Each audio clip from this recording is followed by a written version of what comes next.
안녕하세요. 예. 자, 책 받았죠? 예. 오늘은 이제 8페이지 한번 펼쳐봅시다. 자, 8페이지 보니까 거기, 법률행위 당사자. 여기서부터 한번 나가보자고요. 우리가 이제 첫 주 수업한 게 이제 요거죠. 여기 봐봐요.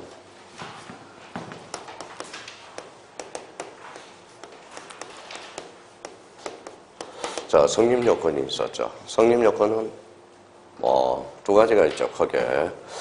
자, 일반적 성립요건이 있었고요. 그 다음 뭐예요? 특별 성립요건이 있었습니다.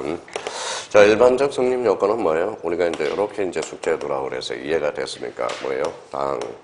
뭐예요? 어이죠. 그러면 당이 뭐예요? 당사자, 목적, 어사, 표시. 그러면 요 세 가지는 모든 사람이 갖춰야 할 성립요건입니다. 그래서 뭐라고 그래요?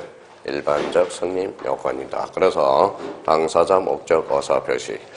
자, 여기에 대해서 특별 성립요건이 있었어요. 꼭 하나 암기해달라는 게 뭐 있었어요? 바로 혼인신고. 그래서 혼인신고. 요 혼인신고가 나중에 이제 우리 부동산 등기법과 관련돼서 대표적으로 공시와 관련돼서 연결이 돼요. 그러면 혼인할 사람만 혼인하죠. 혼인 안 할 사람도 있잖아요. 그러면 혼인을 할 사람만 하니까 이거는 뭐예요? 대표적으로 특별 성립요건이 됩니다. 그럼 대표적으로 부동산은 뭘로서 성립이 되죠? 등기. 그래서 등기. 동사는 뭐예요? 인도로서 나중에 그래서 대표적으로 특별 성립 요건 혼인신고 꼭 기억해 두시라고. 그럼 여기에 대해서 이제 효력 요건이 있어요. 자, 효력 요건은 일반적으로 성립 요건을 갖춘 후에 효력이 발생하기 위해서는 당사자 무슨 능력이 있죠? 자, 권리 능력, 어사 능력, 행위 능력을 갖춰야 되죠. 자, 목적은 뭐예요? 네 가지. 그래서 이렇게 숙제하라고 그랬죠. 적사, 그죠?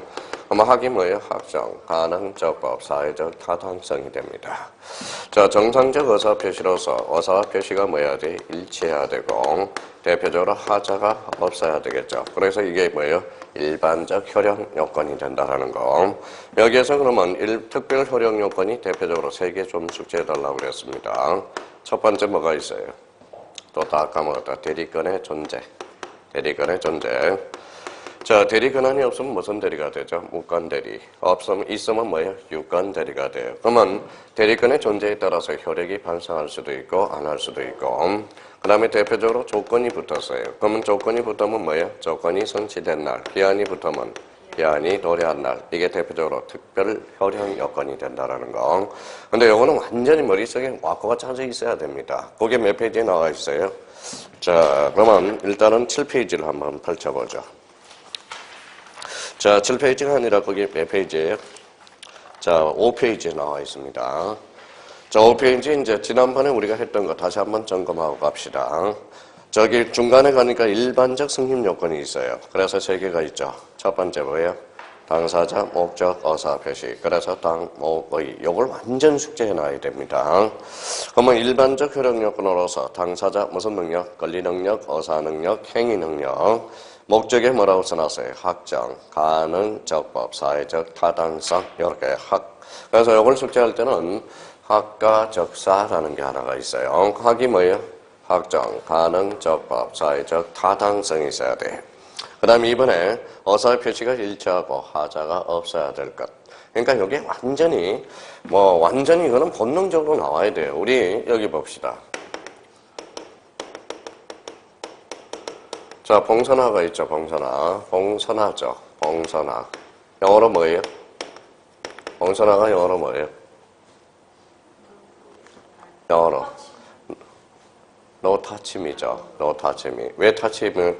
건들면 톡 터지니까 터치하지 말라는 게 바로 봉선화가 돼요. 근데 우리 머리는 봉선화가 돼야 돼. 탁 건들면 톡 튀어야 돼요.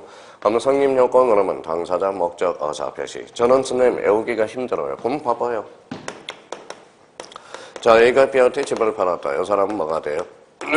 매도인. 이 사람은 뭐예요? 매수인이 되죠. 그러면 항상 A가 B한테 팔았으면 매도인, 매수인의 관계죠. 이 사람이 뭐예요? 또 까먹었다. 사인. 이 사람은 뭐예요? 사인. 두 사람은 뭐라 그래요?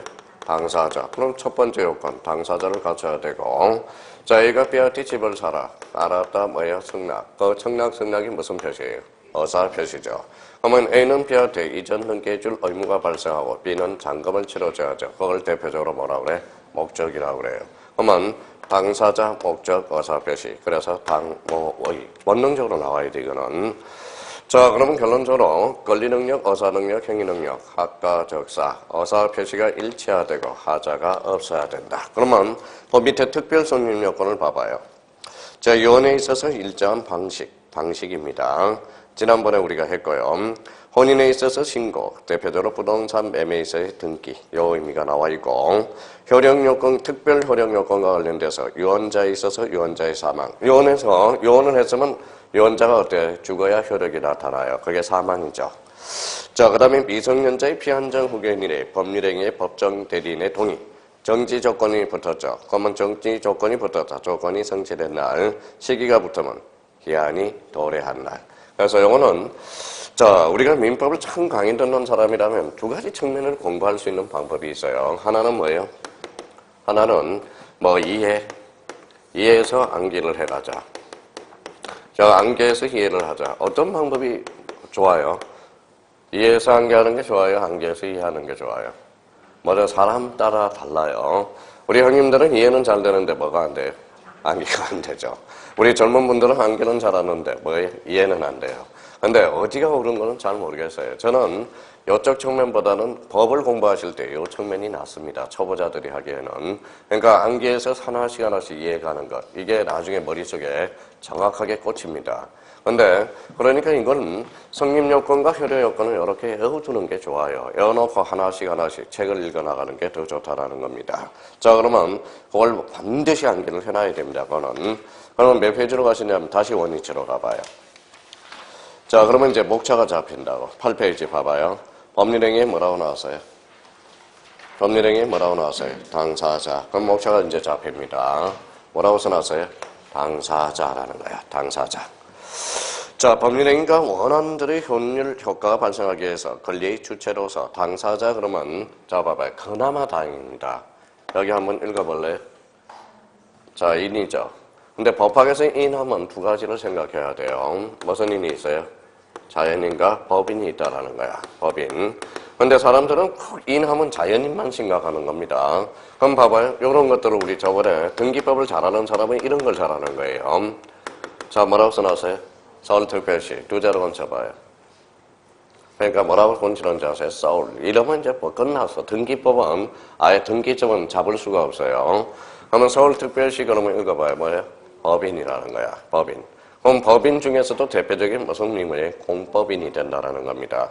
그러면 서울특별시는 법인이 아니에요? 법인이죠. 그러면 서울특별시 자체는 등기가 될 수 있다 없다? 있다. 이렇게 빠져나가는 거야. 자, 그러면 여기 봐봐요. 뭐라고 써놨죠? 경상남도. 두 자로 건치면 뭘까요? 법인. 그렇죠. 경남 이러면 끝납니다. 자, 경상남도도 그 자체로 등기가 될 수 있다라는 거예요. 그럼 결론적으로 봐봐요. 자연인은 뭐예요? 살아서 태어나면 권리 능력을 가지고 태어나요. 법인은 무슨 등기함으로써? 설립 등기함으로써 법인은 법이 주는 인격을 가지게 돼요. 그래서 봐봐요. 자, 법인이 뭐예요? 그래요. 봐봐요. 청강에도는 법이 주는 인격 이렇게 나와야 된다고. 자, 법이 주는 인격이 법인이 됩니다. 그래서 법이 주는 인격으로서 무슨 등기함으로써? 설립 등기함으로써. 그러면 서울특별시가 바로 법인으로서 이 자체로 등기가 될 수 있다. 그나마 법인이 시험범위가 아니라서 그나마 다행인지 아세요? 법인. 만약에 주체가 시험범위라고 그랬다면 1조부터 몇 조까지 해야 되느냐? 102조까지 해야 돼. 근데 바로 1조부터 102조까지가 뭐예요? 시험범위가 뭐예요? 1조는 간접적으로 시험범위지만 요 시험범위 요게 뭐예요? 조문이 100조가 빠지는 거예요. 그러면 우리는 몇 조부터 시험범위예요? 103조. 103조 하면 돼. 반사의 질서부터. 그나마 다행인지 아세요?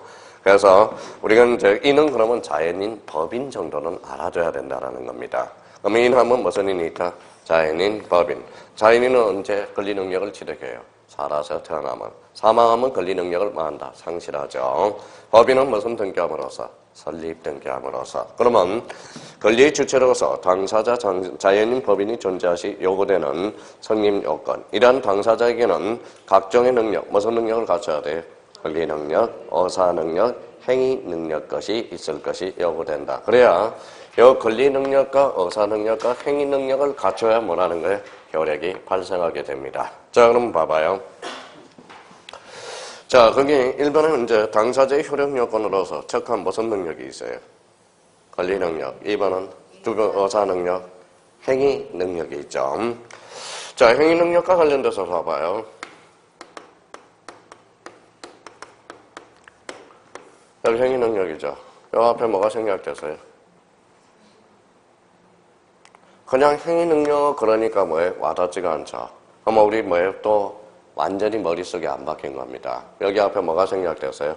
앞에다 써놔요. 법률행위라는 거야. 그러니까 법률행위 능력이에요. 그러면 법률행위를 할 수 있는 능력이 무슨 능력이다? 바로 행위 능력이라는 겁니다. 자, 그러면 행위 능력과 관련돼서 대표적으로 여기 봐봐요. 그러면 자, 행위 능력은 바로 뭐예요? 법률행위 능력으로서. 그러면 행위 능력이 없는 자를 뭐라고 그래요?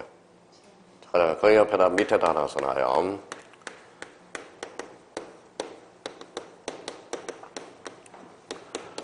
뭐라고 써놨어요? 제한 능력자라고 합니다. 제한 능력자. 자, 제한 능력자는 대표적으로 뭐예요? 세 개가 있죠. 쓰기 귀찮으면 이제 거기 맨 밑에 1번에 뭐예요? 줄을 따거나요. 1번에 무슨 연자? 미성년자. 그 다음에 피성년 후견인. 그 다음에 거기 2번에 뭐라고 써놨죠? 자, 피한정 후견인. 2번은 피성년 후견인. 자, 그러면 제한 능력자와 관련돼서 대표적으로 미성년자.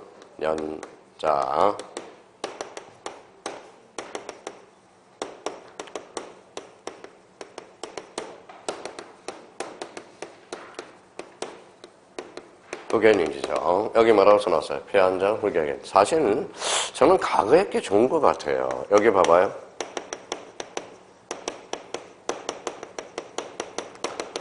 과거에는 피한정 후견인이 뭐예요? 한정치산자였었어요. 이 사람 뭐예요? 검치산자였죠. 공통점은 뭐예요? 한정치산자, 검치산자의 공통점은 치산이잖아요. 치산. 치산이 뭐예요? 재산을 다스리는 게 치산이라고 그래요. 한번 봐봐요. 재산을 다스리는 걸 한정하는 게 한정치산자야. 그러면 재산을 다스리는 게 금하는 게 뭐예요? 검치산자. 그러면 여기 검치산자는 완전히 속된 말로 뭐예요? 마태인 간 사람입니다. 자, 그러면 결론적으로 한정치산자는 뭡니까? 남편이 혹시 낭비백이 심하다. 그러면 부인이 법원에 가서 한정치산 선고를 받으면 돼요. 그러면 한정치산자는 뭐라고 그래요? 피한정 후견인. 누구의 동의가 필요해? 부인의 동의가 필요한다고 그런 결론이 생긴다라는 겁니다. 근데 사실 요게 요 명칭이 좋은 것 같은데 이제 후견인 제도를 도입하게 해서 우리가 앞으로 이제 뭐예요? 미성년자, 피한정 후견인, 피성년 후견인으로 바뀌었다는 겁니다. 근데 여기에서 이제 우리가 생각해 두는 것은 봐봐요. 그럼 제한 능력자, 제한 능력자는 무슨 사유가 돼요? 밑에다 하나 써놔요.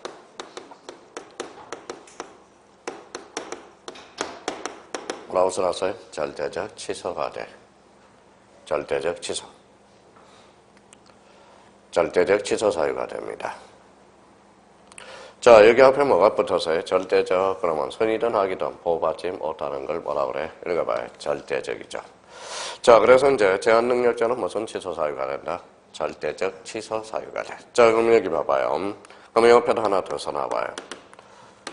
자, 민법 배운 지 이제 3주가 됐다고 생각해 봅시다. 근데 아직까지 이것도 못 외운 사람이 있도록 해요.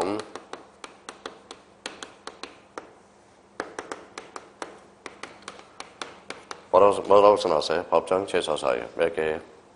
4개라고 그랬죠. 자, 법정 취소 사유 4개 사유가 있습니다. 그래서 어떻게 해오라고 그랬어요? 요거는 이제, 우리 이제 취소 사유는 딱 4개밖에 없어. 뭐라고 써놨죠? 제착사강. 제착사강이죠. 제가 뭐예요?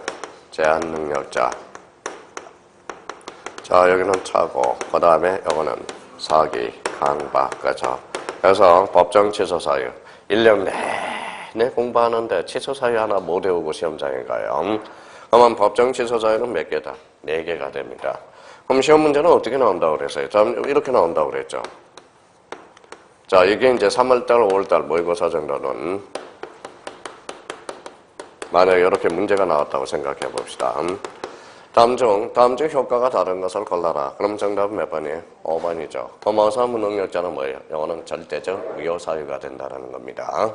그래서 우리 법에서 취소사유는 몇 개? 4개밖에 없어요. 제발 좀 요거 정도는 한번 숙지하라는 겁니다. 자, 그래서 법정 취소사유 몇 개? 4개. 그래서 제착, 사강 한번 숙지해 둘 필요가 있고요. 그러면 요거는 무슨 취소사유가 되죠? 요거는 절대적 취소사유가 돼요. 요 3개는 뭐예요? 바로 상대적 취소사유가 됩니다. 상대적 취소사유가 된다는 거. 자, 상대적 취소사유라는 것은 대표적으로 뭘까요? 선의의 제3자 보호 규정이 있는 것. 이걸 뭐라고 그래요? 상대적 취소라고 그래요. 그럼 저희가 정리해봐요. 뭐라고 써놨어요? 취소에는 무슨 취소가 있다? 절대적 취소와 상대적 취소가 있다. 그러면 상대적 취소가 많아요? 절대적 취소가 많아요? 상대적 취소. 그러면 여기 원칙이고 여기 A가 됩니다. 그런 점에서 그래서 이제 제착, 사강 대표적으로 영어 모르면 자 그러면 이제 사행시를 한번 적어보자고요. 뭐예요? 제한 능력자의 행위, 착오, 사기, 강박. 고로 법정 취소 사유는 몇 개? 4개가 됩니다. 여기 뭐라고 써놨어요? 법정. 우리가 이제 책을 읽어 나가야 되니까 이 법정이라는 것은 뭐예요? 또 다 까먹었다.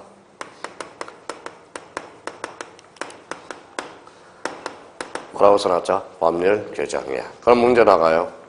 자, 취소사유는 법정 취소사유와 약정 취소사유가 있다. 어때? X. 취소사유는 무슨 취소사유밖에 없어요? 법정 취소사유. 그러면 법정 취소사유, 법정이라는 것은 먼저 법률 규정입니다. 몇 개? 4개. 자, 마무리. 제착, 사강. 제한 능력자의 행위. 착오, 사기, 강박. 그럼 무슨 뭐요? 절대적 취소, 상대적 취소. 다만 제한 능력자와 관련돼서는 우리가 책을 읽어나가기 위해서 대표적으로 미성년자, 피안정, 후견인, 비성년, 후견인이 있다라는 거. 그래서 아마 우리 민법 교수님한테, 우리 평일 민법 교수님한테 이런 걸 배웠을 거예요. 자, 봐봐요. 본인, 상대방, 뭐예요? 대리가 있죠. 자, 본인이 돌아가셨어요. 대리까지 있을 필요 있어요? 없어요? 없죠. 대리까지 소멸하게 되죠. 대리가.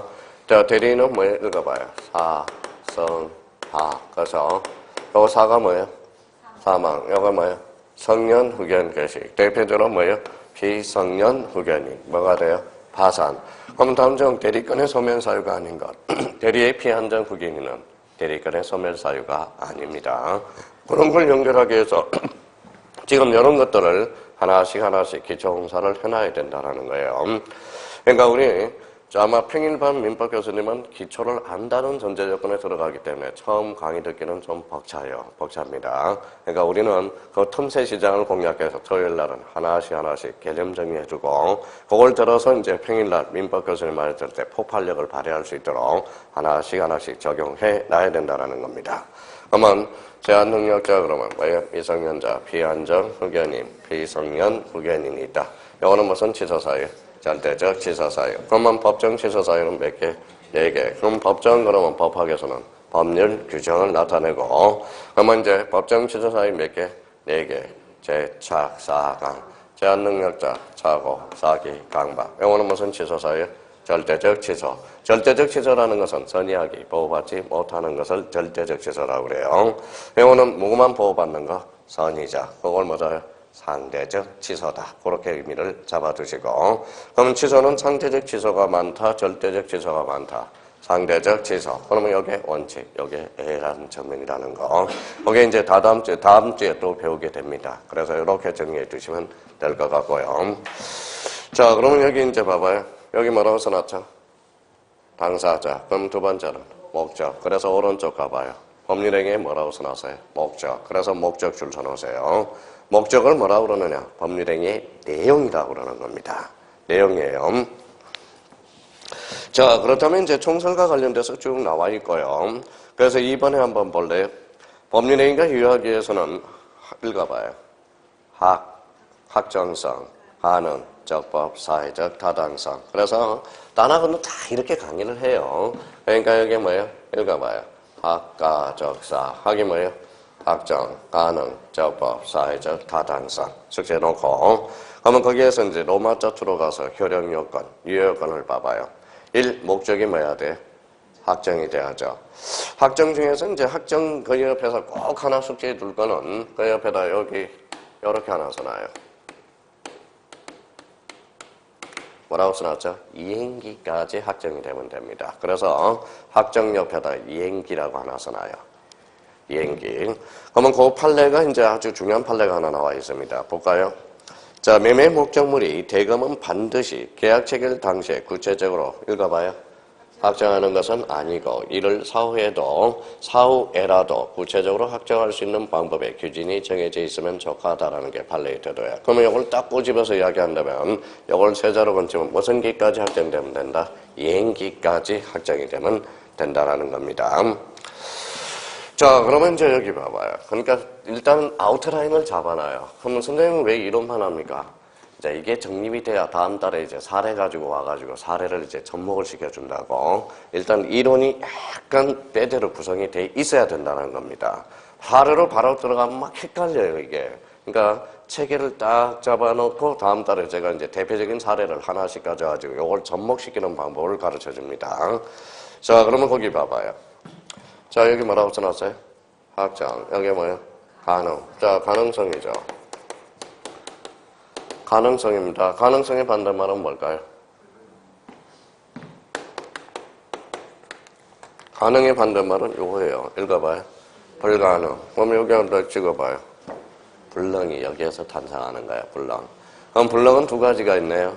애시당초 원칙, 최초부터 불능한 게 원시적 불능이 돼. 그러면 뒤에 보는 게 후발적 불능이 돼. 그러면 결론적으로 봐봐요. 자, 원시적 불능 줄쳐놓으세요. 원시적 불능. 원시적 불능과 우리 계약법에서도 연결이 되는데 여기 한번 봐봅시다. 이런 사건이에요. 원시적 불능 옆에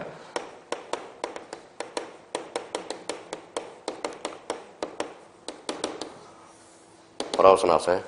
양탄자 사건이라고 하나 써놔요. 양탄자 사건. 이게 독일에서 유명한 사건입니다. 원시적 불능 밑에다가 대표적으로 케이스 양탄자 사건.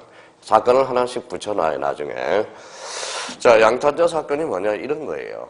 제가 이제 독일에서 양탄자를 사러 가다가 오늘같이 뭐가 와요?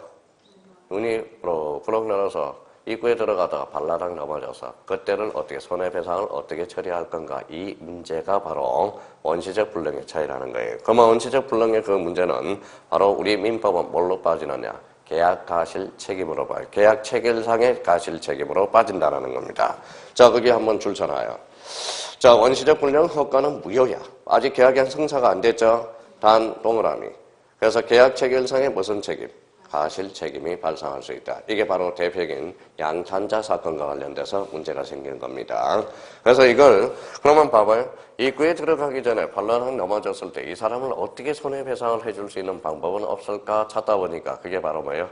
계약 체결상의 가실 책임이라는 겁니다. 그러면 이놈은 주인이 썰어야 돼, 안 썰어야 돼? 썰어야 된다라는 거예요, 대표적으로. 그럼 아직 계약이 성사됐어요, 안 됐어요? 안 됐죠. 그러면 결론적으로 계약 자체는 무효라는 거야. 그럼 원시적 불능은 유효다. 어때? X가 되는 겁니다. 대표적으로 뭐예요? 효과는 무효가 된다라는 거. 자, 그러면 후발적 불능은 뭐냐? 여기 봐봐요.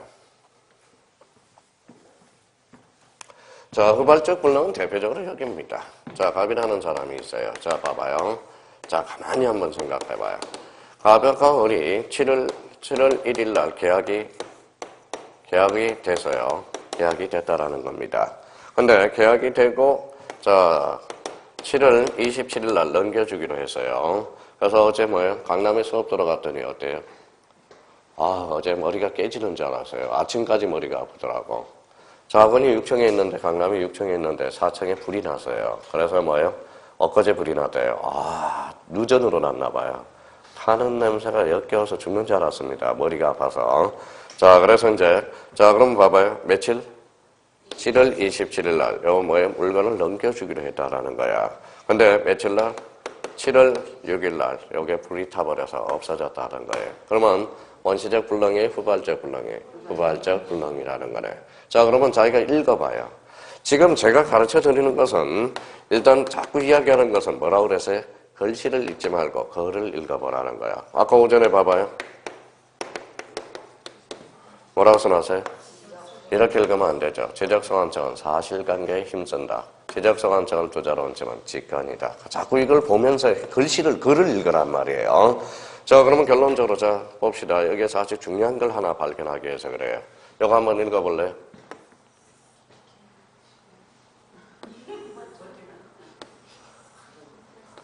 자, 여기 뭐냐면 바로 자 법률행위잖아. 법률행위가 성립했잖아. 계약이 법률행위라고 그랬잖아. 그러면 원시적 불능과 후발적 기준은 뭐예요? 바로 법률행위 성립 당시를 기준으로 한다. 그게 포인트가 되는 거야. 그러면 거기 줄 쳐놔요. 원시적 불능과 후발적 접혀다 형광펜 딱 쳐놔요. 뭐라고 써놨죠? 법률행위 성립 당시를 기준으로 한다. 그게 포인트야. 여기에서는. 자, 그러면 이제 자 여기 한번 보죠. 자, 그러면 요거는 7월 1일 날 계약이 성사됐어요, 안 됐어요? 됐잖아. 7월 1일 날 계약하고 7월 27일 날 물건을 넘겨주기로 했는데 며칠 날 불렀어요? 7월 1일. 그러면 지금 요 계약은 이미 법률행위가 성립됐다라는 거예요. 법률행위는 성립됐는데 7월 27일 날 넘겨줄 수 없으니까 이거는 무슨 불능이 된 거예요? 후발적 불능이 된 거야. 그러면 결론적으로 자, 그러면 문제 하나 나가봐요. 자, 시험 문제는 이렇게 나옵니다.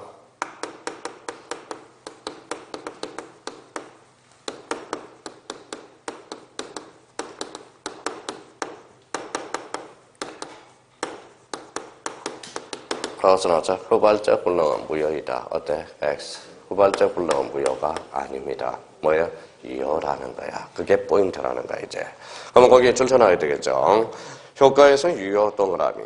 단 채무 불이행 책임이나 이연 부담의 문제가 발생할 수 있다. 채무 불이행도 발생할 수도 있고 뭐도 발생할 수 있어요? 이연 부담의 문제로 빠집니다. 그러면 채무 불이행은 거기 밑에다가 하나 가로치고 이렇게 써놔요.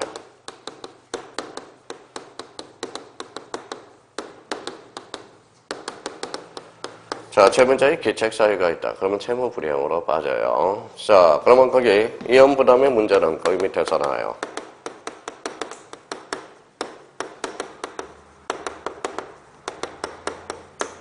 자, 채무자의 기책 사유가 없을 때 뭐예요? 이연 부담의 문제로 빠집니다. 그러면 채무자의 기책 사유가 있느냐 없느냐에 따라서 자, 기책 사유가 있으면 무슨 책임으로? 채무 불이행. 기책 사유가 없다면 이연 부담. 이연 부담은 매년 출제돼. 그래서 채권법에서, 계약법에서. 그래서 의미가 그렇게. 그러면 저희가 이제 맨날 고개만 끄덕끄덕 하면 안 돼요. 자, 그럼 봐요. 불능은 두 개가 있다. 무슨 불능이 있다? 원시적 불능과 후발적 불능. 원시적 불능은 무효. 후발적 불능은 유효. 그러면 원시적 후발적 불능의 기준은 법률행위 성립 당시를 기준으로 한다. 그 정도는 이번 달 코스에 딱 잡아놓으라는 겁니다. 그럼 결론적으로 후발적 불능은 무효다. 어때? X. 원시적 불능은 무효다. 맞죠? 원시적 불능은 무효라는 거예요. 그래서 그 정도 딱 숙제 놓으면 이제 다음 달에 이제 요걸 가지고 와서 이제 사례를 가지고 올 거라고 일단 이론을 딱 정립을 해 놓으라는 겁니다. 자, 뒷장을 한번 넘겨봅시다. 자, 그러면 전부 불능과 무슨 불능이 있죠? 일부 불능이 있어요. 그러면 일부 불능에다 줄을 딱 하나요. 일부 불능에다 줄을 딱 끊으라고. 자, 그럼 한번 보시죠. 자, 일부 불능과 전부 불능은 어떤 거냐? 그러면 일부 불능 옆에다가, 그 옆에다가 이렇게 하나 써놔요.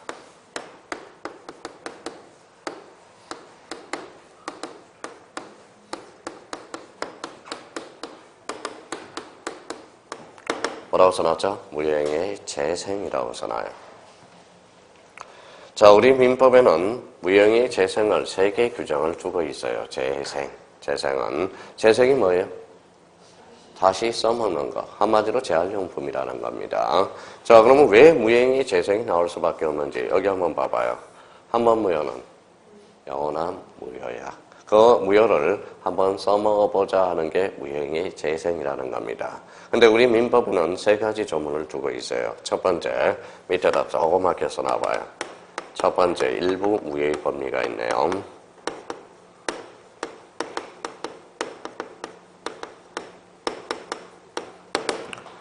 자, 두 번째는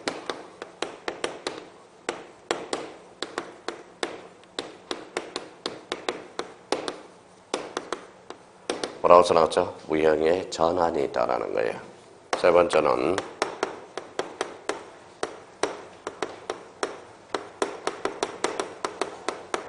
뭐라고 써놨죠? 무형의 추인이 있다라는 거예요. 옆에 깔끔하게 써놔서. 그러면 결론적으로 무형의 재성으로서 일부 무효의 법리, 가로 열고, 요거는 민법 137조의 규정에 나왔고요. 자, 무형의 전환은 민법 138조의 규정에 나왔고요. 자, 무형의 추인은 139조의 규정을 해놨다라는 겁니다. 자, 세 가지 재생을 두고 있다라는 겁니다. 그러면 무형의 재생은 몇 개다? 세 개. 그래서 대표적으로 이제 귀에 익숙해지라고 일부 무효의 법리, 무효행의 전환, 무효행의 추인. 그래서 이것도 자주 출제되는 애들이죠. 특히 일부 무효의 법리와 관련돼서 이거는 저번에 한번 설명한 적이 있습니다. 그러면 어떤 전문을 두고 있는지 137조 이렇게 써놓고 한번 보자고요. 일부 무효에 관련돼서. 자, 그러면 의의가 나옵니다. 자, 목적의 일부가 불능한 경우 효과 일부 무효의 법리에 준해서 해결. 원칙은 전부 불능으로 취급되나 예외적으로 불능 부분이 없더라도 법률행위를 하였을 것이라고 인정될 경우에 나머지만 가능한 경우의 효력을 정하고 있다. 그래서 이게 뭐예요? 일부 무효의 법리가 돼. 자, 지난번에 이런 이야기를 했어요. 요거는 설명을 좀 들어봐요. 자, 지난번에 질문한 분도 계시고, 자, 물건 행위가 있고 등기된 양이 있어요. 등기된 양이 있고.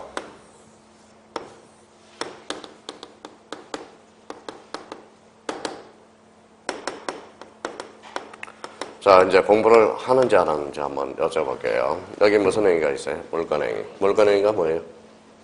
또 다 까먹었다. 물건 행위가 뭐예요? 처분 행위잖아. 처분 행위. 처분 행위입니다. 자, 지난번에 이런 질문을 하신 분이 있어요. 자, 봐봐요. 자, 여기 무슨 행위죠? 물건 행위죠. 자, 그러면 등기된 양이 많아요? 물건 행위가 많아요? 등기된 양. 그럼 당사자는 어디까지 처분했어요? 물건 행위. 그래서 이거는 물건 행위 한도 내에서 효과가 있다라는 거야. 자, 그러면 여기는 봐봐요. 자, 물건 행위가 많아요? 등기된 양이 많아요? 물건 행위. 그러면 요 일부가 등기가 됐어요? 안 됐어요? 안 됐죠? 그러면 봐봐요. 일부가 무효니까 싸잡아 무효야. 그래서 이게 뭐예요? 민법 137조로 취급하는 거예요. 그러면 일부가 무효면 전부를 무효로 하나 당사자가 새로운 법률행위를 했을 것이라고 의혹했을 때는 어디 양 한도 내에서? 등기된 양 한도 내에서 효과가 있다 없다? 있다. 이게 바로 일부 무효의 법리로 해결하게 된다는 거예요. 그러면 일부 무효의 법리는 그러면 무슨 성이 있어야 된다고 그랬어요? 아까 또 까먹었다. 뭐라고 써놨어요? 가분성이 있어야 돼. 나눠질 수 있어야 된다는 거. 그래서 그 옆에다 정리를 딱 해놓으세요. 그러면 나중에 이제 전부 불능과 일부 불능에서 일부 불능은 우리가 이제 일부 무효의 법리로 해결해 들어간다는 거. 민법 몇 조다? 137조. 그렇게만 딱 정리를 해놓으세요.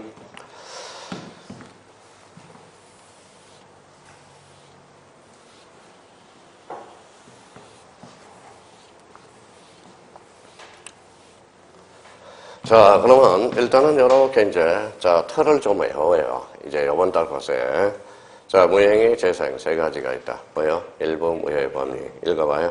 무효행위 전환, 그 다음에 무효행위 추인. 이것도 다음 주에 또 나와요. 다 나온다고. 그래서 그렇게 딱 정리해놓고 자, 그러면 이제 객관적 불능과 주관적 불능 그건 한번 읽어보셔도 돼요. 자, 3번에 뭐가 나와요?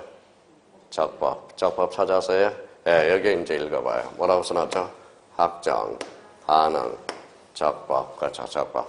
적법의 반대말은? 자, 부적법이죠. 그게 이제 여기에서 탄생하는 게 이제 강행 규정하고 뭐예요? 임의 규정이 탄생하게 됩니다. 자, 그러면 이제 강행 규정과 임의 규정이 탄생하는데 여기 한번 봐봅시다.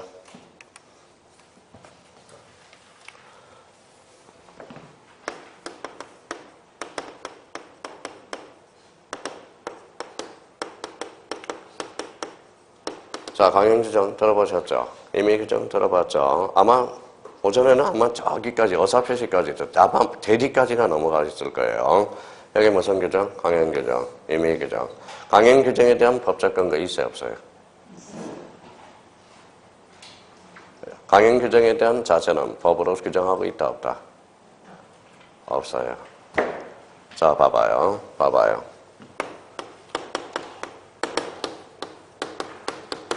좀 이따 이제 쓸 필요는 없고 한번 들어봐요. 자, 103조가 뭐라고 배웠어요? 반사의 질서. 104조는 폭행위가 돼. 105조는 뭐라고 써놨죠? 임의 규정이 돼. 임의 규정 자체의 조문은 있지만 강행 규정에 대한 자체는 없어요. 그러면 임의 규정을 반대해서 가면 뭐가 나올까요? 강행 규정이 나온다라는 거야. 그러면 결론적으로 그러면 임의 규정. 그러면 임의 규정을 반대해서 가면 뭐가 나오죠? 강행 규정이 나와. 그러면 강행 규정의 의의를 봐봐요. 거기 첫 번째. 강행법규에서 자, 법령 중에 선량한 풍속, 기타, 사회 질서에 관계 있는 규정을 거기에다 들쳐놓으세요. 법령 중에 선량한 풍속, 사회 질서에 관계 있는 규정을 말하며 당사자의 의사에 의해서 적용을 배제할 수 없다. 즉 위반 행위는 뭐가 된다? 무효. 그래서 일단은 강행 규정 자체라는 규정은 없어요. 강행 규정. 근데 임의 규정 자체는 있습니다. 그럼 임의 규정을 반대해서 가면 뭐가 나온다? 강행 규정이 나오는 거야. 그럼 결론적으로 우리가 105조가 무슨 규정이죠? 임의 규정이 되거든. 임의 규정이 된다라는 겁니다. 자, 그러면 이제 여기에서 그러면 강행 규정과 임의 규정에서 특히 이제 강행 규정에서 꼭 확인할 게 하나가 있어요. 자, 강행 규정은 자, 그러면 오른쪽에 한번 가볼래요? 자, 강행 규정에서 특히 3번을 봐봐요. 3번. 방가로 3번 행간편자 나와요. 효력 규정과 단속 규정. 여기 이제 그러면 이제 강행 규정은 대표적으로 그러면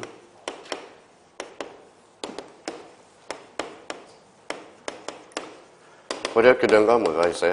단속 규정이 있어요. 그러면 차이점은 뭐냐? 이거는 효력 규정은 뭐예요?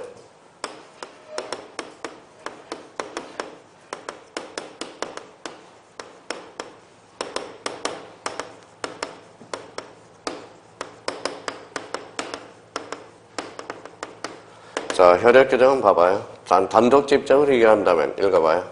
처벌도 받아야 되고 읽어봐요. 사법상 효력도 무효가 되는 거야. 근데 단속 규정은 사법상 효력은 유효입니다. 근데 처벌은 감수해야 된다라는 겁니다. 처벌을 감수해야 돼요.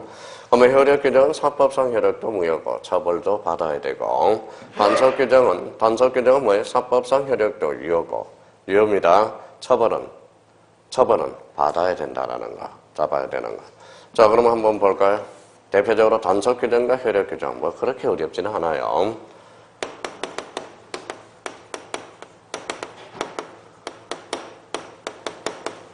자, 이거는 설명을 한번 들어봐요. 불량식품이 있습니다. 자, 불량식품을 파는 행위는 단속 규정일까요? 효력 규정일까요? 단속 규정이 되겠죠. 만약에 효력 규정이라고 그런다면 봐봐요. 자, 그러면 만약에 효력 규정이라고 생각해봐요. 읽어봐요. 사법상 효력도 무효야. 그러면 먹었던 거 다 토해내야 돼. 토해내서 그대로 갖다 줘야 된다는 겁니다. 단독집적으로 이야기한다면.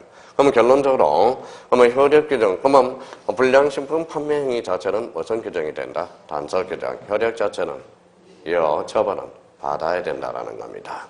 자, 그러면 여기 봐봐요.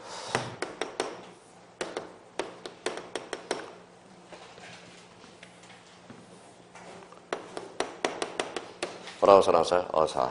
저번에 서울에서 아주 유명한 의사가 있었어요. 사람들이 인산인해를 이루어. 가봤더니 진짜 의사예요? 가짜 의사예요?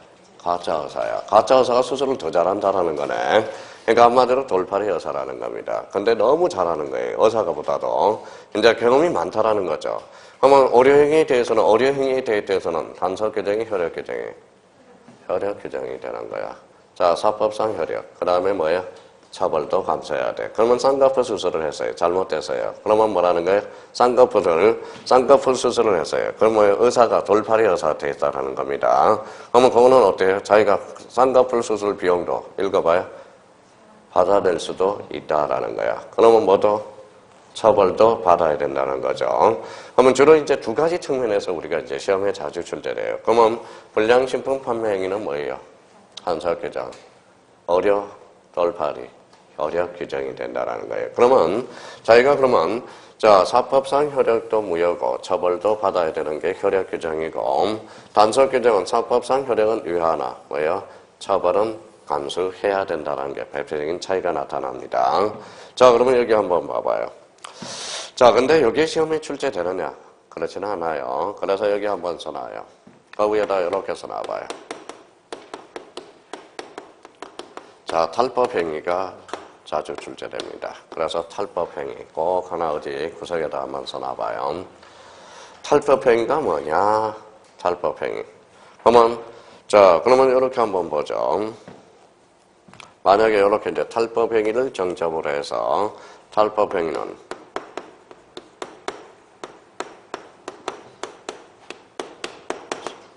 이렇게 출제됐다고 생각해봐요. O일까요? X일까요? O다 X다.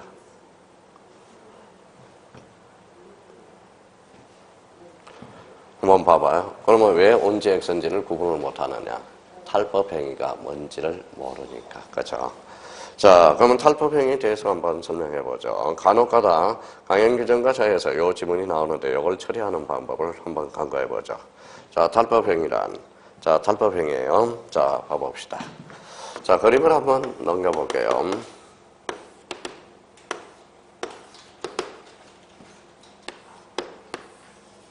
자, 설명 듣고 이제 한번 하면 돼요. 자, 봐봐요. 자, 어떤 사람이 뭡니까? 술을 만취가 됐어요. 근데 뭐가 자꾸 막혀, 어디에서. 여기에서 차가 막히는 겁니다. 일부러 경찰관들이 음주운전 단속을 여기서 하죠. 하죠. 어디로 빠져나가는 거예요? 이렇게 빠져나가서 여기에 또 대기하고 있습니다. 요즘 많이 하고 있어요. 그럼 결론적으로 잡아봐요. 이 사람이 뭡니까? 저기 음주운전 단속을 직접적으로 치고 나가서요. 그러면 강행법규 위반입니다. 근데 이 사람이 자기가 똑똑한 척해서 이걸 치고 들어가지 않고 이걸 살짝 돌아서 도망가는 거. 이게 바로 뭡니까? 이게 바로 탈법행위라는 거야. 그러면 탈법행위란 강행법규를 직접적으로 위반한 게 아니라 우회적으로 위반한 행위를 무슨 행위라고 그런다? 탈법행위라고 그래요. 그러면 탈법행위 여기 밑에다 이렇게 하나 써놔요. 자, 그러면 이제 탈법행위가 뭔지를 잡았고,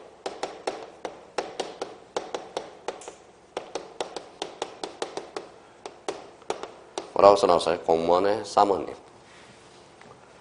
자, 그러면, 이때 공무원은 뭐일까? 국가의 재산을 찬속하는 사모님입니다. 그러면, 공무원 사모님이 뭡니까? 자, 이쪽 공무원이 부인한테 저거 사놔라. 저거 사놓으면 언젠간 재산이 올라간다. 그래서, 그럼 직접적으로 위반했어요? 간접적으로 위반했어요? 간접적으로. 그럼 결론적으로, 자, 나갑니다, 이제.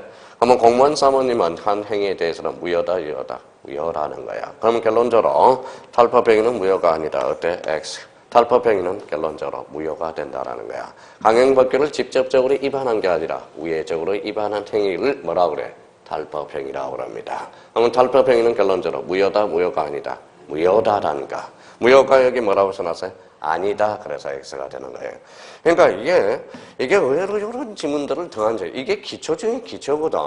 그러면 공무원, 자, 재산을 관리하는 공무원의 사모님도, 한마디로 재산을 우회적으로 샀을 때 그 재산 행위는 뭐가 돼요? 무효가 된다라는 거. 그러면 탈법 행위를 기억할 때 대표적으로 뭐예요?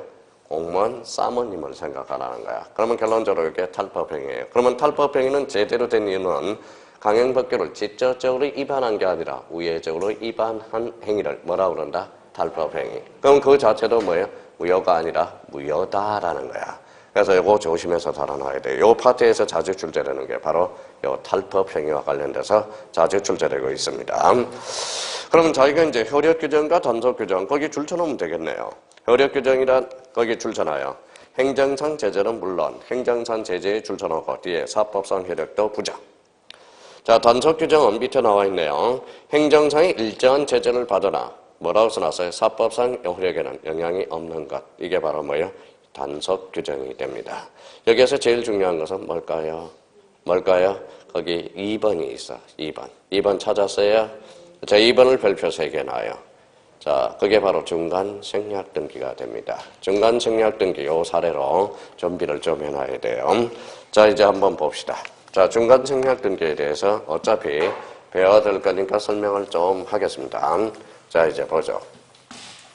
자, 중간 생략 등기까지만 생각해 볼게요. 자, 봐봐요.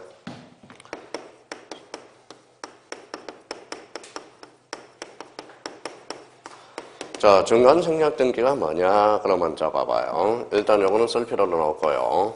요 사례를 좀 들어봐요. A가 B한테 집을 팔았어요. 그 다음에 C한테 팔았습니다.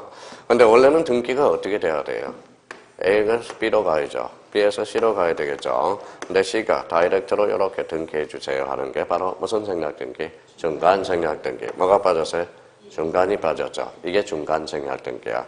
그럼 중간 생략 등기란 뭐예요? 최종 양수인이 최초 양도인으로부터 직접 등기를 요구하는 게 무슨 생략 등기? 중간 생략 등기가 돼요. 그럼 중간 생략 등기와 관련돼서는 그 옆에다 이렇게 이제 밑에다 하나 이렇게 써놔요. 중간 생략 등기는 4대 문제로서 아주 출제되기 때문에 별표 3개를 해놔야 돼요.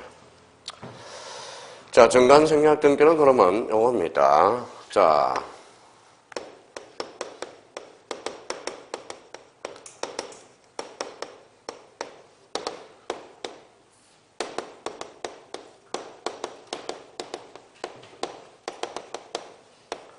자, 두 가지 측면에서 꼭 나눠봐야 돼요. 박스면. 그러면 이미 등기된 경우, 등기를 청구한 경우, 중간 생략 등기 4대 문제가 나왔을 때는 이미 등기가 된 경우, 이미 등기가 끝나버렸어요. 그러면 이거는 뭐예요? 유효가 돼버립니다. 자, 등기를 청구한 경우는 이거는 원칙이 무효야. 자, 부동산 등기 특별조치법에서 금지하고 있기 때문에 그래서 유효가 됩니다. 자, 무효가 돼요. 근데 예외적으로 자, 사법상 합의가 있다면 우리 판례는 유효성을 인정해주고 있다라는 거야. 그래서 아까 읽어봐요. 무슨 합의? 사법상 합의. 그래서 판례는 무슨 규정으로 보고 있다? 읽어봐요. 단속 규정으로 보고 있다라는 거야. 단속 규정으로. 자, 그러면 사법상 합의가 그러면 이런 게 있어요. 합의가 그러면 이렇게 있죠. 합의가 있다 그러면 C는 A한테 직접 청구할 수 있어요. 직접 청구가 가능하고요. A와 B의 관계에서 C에서 합의가 있고 합의가 단절됐다. 이때는 직접 청구할 수가 없어. 누구를 대행사해야 돼? B를 대행사에서 대의 청구만 가능하다라는 겁니다. 그래서 대의 청구, 등기 처리 문제들이 달라져요.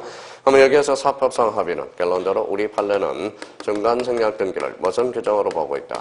단속 규정으로 보고 있다라는 거야. 단속 규정으로.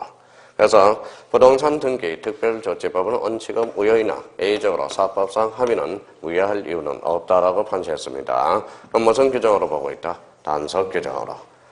근데 A적 측면이 있겠죠, 또. 그래서 이렇게 뭐라고 써놨어요?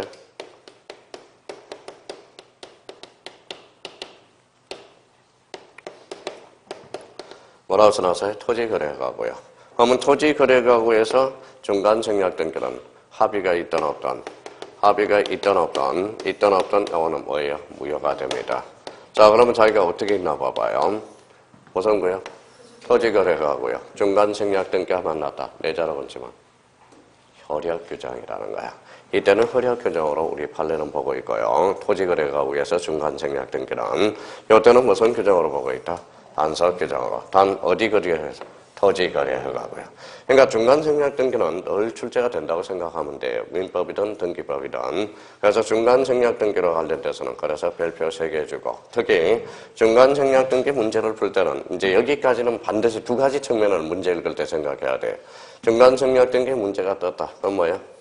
이미 등기된 경우와 등기를 청구한 경우 두 가지 측면을 꼭 생각해서 나눠서 봐야 됩니다.